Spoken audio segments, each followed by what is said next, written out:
Hello everyone, Assalamu alaikum. How are you all? I hope you are well. Welcome back to my channel in this new video. Today's video, how to put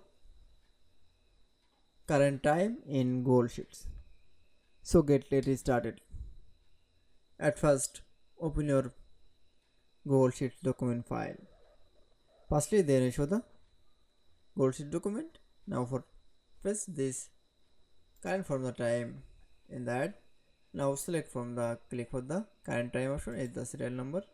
Now click for the current time option firstly.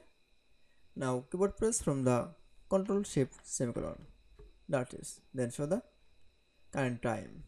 Then again. Now for click the serial number 2.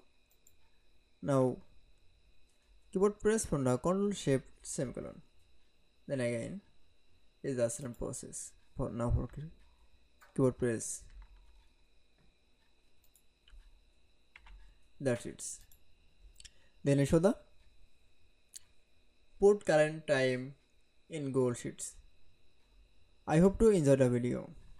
Please like, comment, share and subscribe my channel. Thanks for watching my video.